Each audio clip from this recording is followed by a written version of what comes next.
Good morning students. Today we discuss lesson number 5th of class 10th, that is reflection.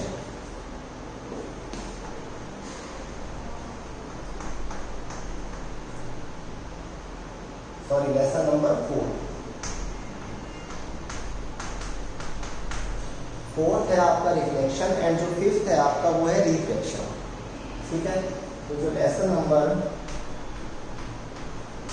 Fifth है वो है आपका refraction. Reflection क्या होता है? तो देखो, रिफ्लेक्शन हम बोलते हैं कि रिफ्लेक्शन मिरर करते हैं. ठीक है, रिफ्रैक्शन क्या होता है? जैसे ग्लास है, वाटर है, अगर उसके अंदर लाइट एंटर करती है तो लाइट की दो प्रॉपर्टी बदल जाती है. एक तो उस लाइट की स्पीड कम हो जाती है और एक वो लाइट थोड़ी सी बेंड हो जाती है. ठीक है, उसको हम बोलते हैं रिफ्रैक्शन. रिफ्लेक्शन क्या होता है? तो रिफ्लेक्शन में लाइट एक सरफेस पे गिरती है, उस सरफेस पे टकरा के वो वापस चली जाती है. जैसे लाइट एयर से आ रही थी, स्ट्राइक करके एयर में ही वापस चली जाती है. रिफ्लेक्शन कौन करता है? तो आंसर है रिफ्लेक्शन करते हैं मिरर. और मिरर कौन होते हैं? तो आंसर है मिरर मेटल्स होते हैं. Metals are mirror. हमारे घर के अंदर जिसमें हम अपना फेस देखते हैं, लाइक ए ड्रेसिंग मिरर, तो वो मिरर ऑर्डिनरी मिरर होते हैं. ठीक है, स्टैंडर्डाइज मिरर नहीं होते. जैसे आप कोई भी बाइक न्यू लेके आते हो या कोई भी बर्तन न्यू लेके आते हो, तो आप देखते हो कि स्टार्टिंग के अंदर जैसे बाइक का जो रिम है, बाइक की हेडलाइट के ऊपर जो आपकी स्टील की पत्ती है, हैंडल है, उनमें हमें अपना फेस दिखता है. ठीक है, तो फेस हमें मिरर में दिखता है, तो means metals are good mirror. ठीक है, ऐसे ही बर्तन में फेस दिखता है. फिर कुछ दिनों के बाद हम क्या देखते हैं कि बाइक और बर्तन दोनों में हमें अपना इतना अच्छा फेस नहीं दिखता है, ब्लर्ड दिखता है. तो मीन्स ये है कि मिरर बनाने के लिए जो हमें सरफेस चाहिए, वो सरफेस परफेक्टली रेगुलर होनी चाहिए, ऑप्टिकल रेगुलर होनी चाहिए. ठीक है, जैसे मैं आपको बोला हूँ ये एक सरफेस आपको ऑप्टिकली प्लेन बोल सकते हो. ऑप्टिकली प्लेन होनी चाहिए, जैसे आपको प्लेन दिख रही है. बट अगर इस सरफेस को आप माइक्रोस्कोप से चेक करोगे तो आपको बहुत सारी इसके अंदर इरेगुलरिटीज दिखेगी. तो जब हम बर्तन वगैरह डेली साफ करते हैं, वो एक दूसरे से स्ट्राइक करते हैं, तो जो उनका ऑप्टिकली प्लेन की जो प्रॉपर्टी है वो खत्म हो जाती है और धीरे धीरे वो ब्लड दिखते हैं. ठीक है, तो सारे मेटल्स मिरर नहीं होते. सोडियम, आपको पता है sodium is also a metal, but वो मिरर नहीं है. ठीक है, अब हमारे घर के अंदर जो मिरर होता है उसका कंस्ट्रक्शन कैसा होता है? तो हम एक सिंपल ग्लास लेते हैं जिसमें लाइट ट्रांसमिट कर जाती है. ठीक है, वो जो ग्लास लेते हैं उसकी एक सरफेस को हम पॉलिश कर देते हैं. जैसे सिल्वर कलर का पेंट कर देते हैं या सिल्वर कलर की कोई फॉइल लगा देते हैं. और अच्छा मिरर बनाना है तो हम सिल्वर की मोटे थिक शीट लेते हैं. ठीक है, तो जैसे ये हमारा ग्लास है, इसके पीछे मैंने क्या कर दिया? पॉलिश कर दिया. ग्लास लगाना नेसेसरी नहीं है. मिरर ग्लास नहीं होता, मिरर तो मेटल ही होता है. ग्लास हम इसलिए लगाते हैं ताकि वो जो मेटल है वो एयर और वाटर वेपर के कांटेक्ट में ना आए, जिससे वो रस्ट ना पकड़े, उसमें कोरोजन ना हो, और उसकी जो ऑप्टिकल प्लेन सरफेस की जो प्रॉपर्टी है वो मेंटेन रहे. ठीक है, ग्लास तो बस इतना ही काम करता है कि लाइट को अपने अंदर एंटर कर लेता है और लाइट को बाहर निकाल देता है, बस. जो रिफ्लेक्शन का काम है वो तो मेटल ही करेगा. ठीक है, तो ये एक जनरल कंस्ट्रक्शन ऑफ मिरर है. ठीक है, और जो अगर हम पॉलिश नहीं करते तो हम क्या देखते हैं कि लाइट ग्लास से स्ट्राइक करती है और ट्रांसमिट कर जाती है. जब भी लाइट एक सरफेस के ऊपर गिरती है तो तीन केस हो सकते हैं. फर्स्ट केस हो सकता है रिफ्लेक्शन, सेकंड केस हो सकता है एब्जॉर्प्शन, और थर्ड केस हो सकता है ट्रांसमिशन. ठीक है, जो परफेक्टली रिफ्लेक्टिंग सरफेस है उसमें ट्रांसमिशन जीरो होता है. वो या तो लाइट को एब्जॉर्ब करेगी थोड़ा बहुत, या वो कंप्लीटली उसको रिफ्लेक्ट करेगी. जो सरफेस मिरर नहीं होती, जैसे ग्लास, तो ग्लास लाइट को ट्रांसमिट भी करता है, थोड़ा बहुत रिफ्लेक्ट भी करता है और एब्जॉर्ब भी करता है. ठीक है, तो ये होता है हमारा मिरर्स का कॉन्सेप्ट, ठीक है। अब जैसे हम घरों में देखते हैं कि जो टाइप्स ऑफ मिरर है,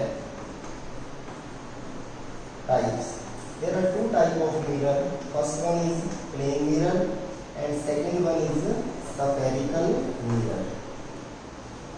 जैसे आपने देखा होगा कि हमारी जो गाड़ियाँ होती है, जो रियर व्यू मिरर होता है उसमें हल्का सा कर्वेचर होता है, ठीक है। वो परफेक्टली प्लेन नहीं होता, हल्का सा ऐसे कर्वेचर होता है, वो वैसे हमें दिखता है कि प्लेन है बट वो प्लेन नहीं होता, ठीक है। तो वो स्फेरिकल मिरर में आते हैं।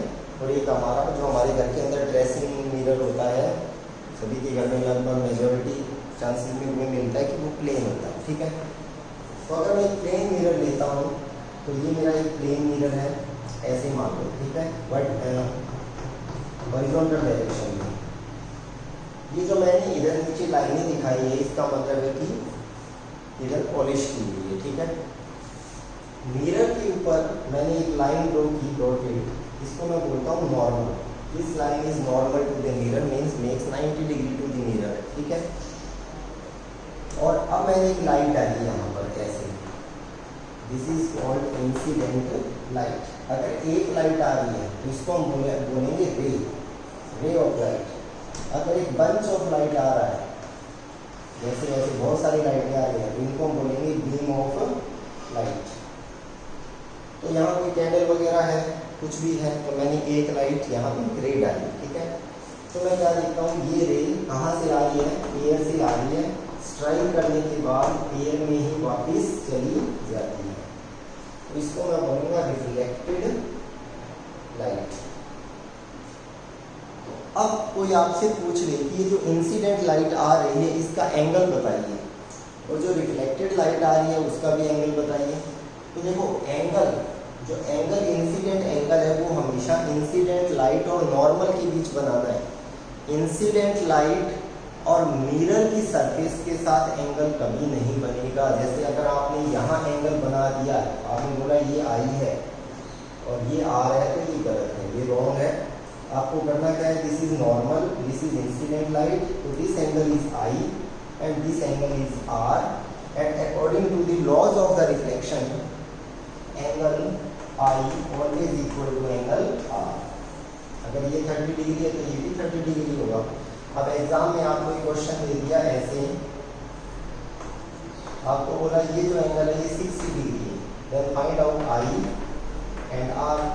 तो हमें पता है ये टोटल एंगल 90 डिग्री है, तो ये एंगल कितना बचेगा 30, ये क्या हुआ आई, और ये 30 है तो आर भी कितना होगा 30, ठीक है। तो ये हमारा फर्स्ट लॉ ऑफ रिफ्लेक्शन है। सेकेंड लॉ ऑफ रिफ्लेक्शन क्या होता है कि incident light, reflected light and normal, incident light, reflected light and normal, ये तीनों एक ही प्लेन पे होते हैं। जैसे ये एक प्लेन है, एक मिरर मान लो, ये रही इंसिडेंट लाइट, ये रही रिफ्लेक्टेड लाइट और ये रहा नॉर्मल, तो ये तीनों एक ही प्लेन पे होते हैं, ठीक है। तो ये हमारे रिफ्लेक्शन के लॉज हुए। अब हम बात करते हैं, ये वो हमारा plane mirror. There are two types of objects, एक होता है ल्यूमिनियस ऑब्जेक्ट और एक होता है non luminous object. Luminous object वो होता है जिसकी खुद की लाइट होती है, नॉन ल्यूमिनियस ऑब्जेक्ट वो होता है जिसकी खुद की लाइट नहीं होती, जिसके ऊपर कोई लाइट गिरती है तब वो चमकता है। जैसे दिन में हमें एक फैन दिखाई देता है, क्यों, क्योंकि सन की लाइट उसके ऊपर गिरती है, वो लाइट हमारी आइज़ में आती है, ब्रेन में सेंसेशन होता है कि ये लाइट कहाँ से आ रही है, देन आइज़ उस लाइट को ट्रैक करती है कि वो कहाँ से आ रही है, तो उसको सामने फैन दिखता है, वो हमारे माइंड में सेट है कि ये फैन है, ठीक है। और एक जो लाइट, एक ऑब्जेक्ट्स होते हैं ल्यूमिनियस, इनकी खुद की लाइट होती है, जैसे फॉर एग्जांपल बल्ब है, सन है, मून है, इनकी खुद की लाइट होती है। फैन हमें, अगर हमारे रूम का जो बल्ब है या एलईडी है वो ऑफ है तो फैन हमें नहीं दिखाई देता क्योंकि वहाँ से लाइट नहीं आ रही। तो there are two types of object, luminous and non luminous. अब हम बात करते हैं स्फेरिकल मिरर की। थोड़ा स्फेरिकल मिरर, जैसे ये एक स्फीयर है, ठीक है। अब मैंने इसको बीच में से कट कर दिया, ऐसे बीच में से मैंने इसको काट दिया, तो ये फर्स्ट पार्ट बना और ये सेकेंड, अगर मैं फर्स्ट पार्ट को अंदर से पेंट कर दूं ऐसे, और सेकंड पार्ट को मैं बाहर से पेंट कर दूं ऐसे। अब अगर मैं इन दोनों को अलग अलग दिखाता हूं आपको, तो फर्स्ट पार्ट तो ऐसा दिखेगा, और जो सेकंड पार्ट है वो हमें ऐसा दिखेगा। This is called convex mirror and this is called concave mirror. इनका एक एक नेम और भी है। कॉन्वेक्स मिरर है, जब इसके ऊपर लाइट गिरती है तो ये लाइट को फैला देता है, डाइवर्स कर देता है। इसका जो दूसरा नाम है वो है डाइवर्जिंग मिरर। और कॉन्केव मिरर के ऊपर जब लाइट गिरती है तो ये लाइट को कन्वर्ज कर देता है, तो इसका नाम है कन्वर्जिंग मिरर। ठीक है। अब ये जो मैंने कॉन्वेक्स और कॉन्केव मिरर बनाए हैं, इनका साइड व्यू लुक है, साइड व्यू है ये। ठीक है, फ्रंट से ऐसे नहीं होते। जैसे फ्रंट से मैं आपको उसको अगर बनाने की कोशिश भी करूं, तो जैसे हमारे घर के अंदर जो प्लेट होती है, स्पून ले लो, चम्मच होती है, तो चम्मच को जब हम साइड से देखते हैं तो वो ऐसी दिखती है, और फ्रंट से देखते हैं तो या तो वो ऐसी दिखेगी या ऐसी दिखेगी। तो ये जो पार्ट है, अगर मैं चम्मच में ऐसे मेरा फेस देखता हूँ तो मैं कॉन्वेक्स में देख रहा हूँ, अगर ऐसे देख रहा हूँ तो मैं कॉन्केव में देख रहा हूँ। ठीक है। तो अगर अब मैं कॉन्वेक्स मिरर का फ्रंट व्यू बनाता हूँ तो कॉन्वेक्स ऐसे दिखेगा, कॉन्केव का बनाऊंगा तो ऐसे दिखेगा। अब देखो, ये जो कॉन्वेक्स मैंने बनाया, इसका सेंटर देखो आप, तो यहाँ कहीं इसका क्या होगा, सेंटर होगा। ठीक है। ये जो पॉइंट है इसको हम बोलेंगे पोल ऑफ द मिरर, पोल। इसका भी सेंटर यहाँ कहीं होगा, पोल। तो ये जो पॉइंट्स हैं इसको हम बोलेंगे पोल, इसको भी हम क्या बोलेंगे, पोल। अब ये जो कॉन्वेक्स मिरर है या ये जो कॉन्केव मिरर है, हमें पता है कि ये एक स्फेरिकल सरफेस है, एक स्फीयर का पार्ट है। अगर मैं इसको कंप्लीट करता हूँ तो ये ऐसे कंप्लीट होगा, जैसे अगर मैं इसको कंप्लीट करता हूँ तो ये ऐसे कंप्लीट होगा।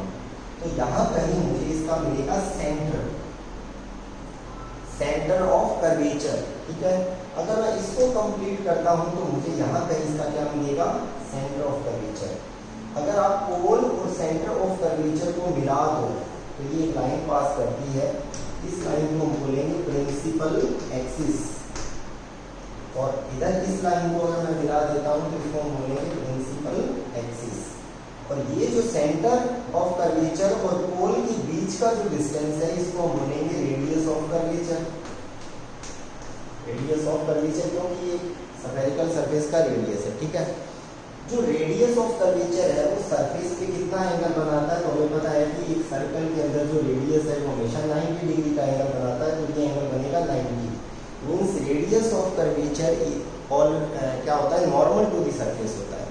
जैसे प्लेन मिरर में ये नॉर्मल था, स्फेरिकल मिरर में ये नॉर्मल होता है। तो नॉर्मल कौन होता है, तो आंसर है रेडियस नॉर्मल होता है।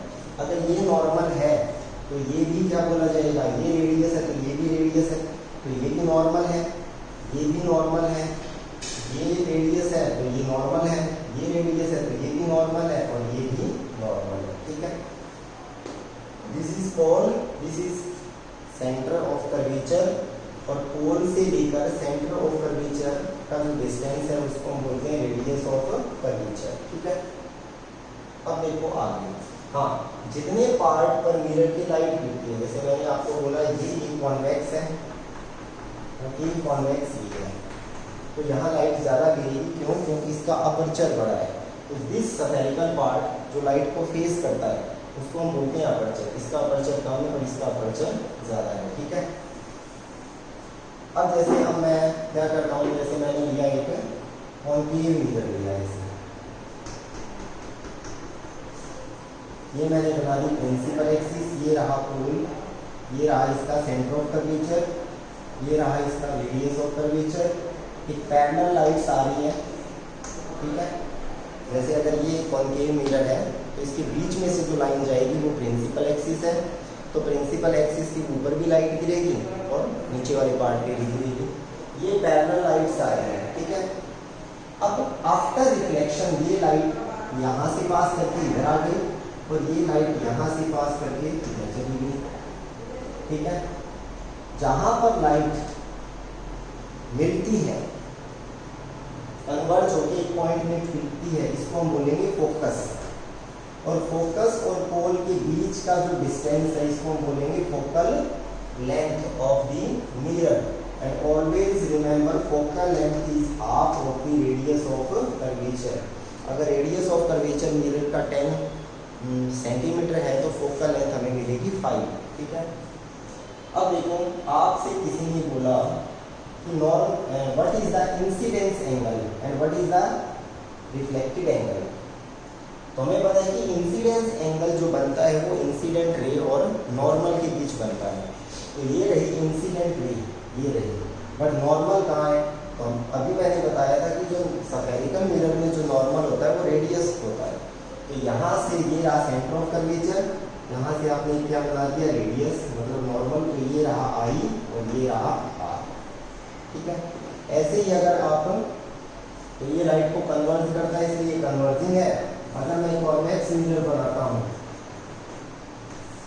तो ये रहा पोल, ये रहा सेंटर ऑफ कर्वेचर, ये पैरेलल लाइट ऐसे आती है।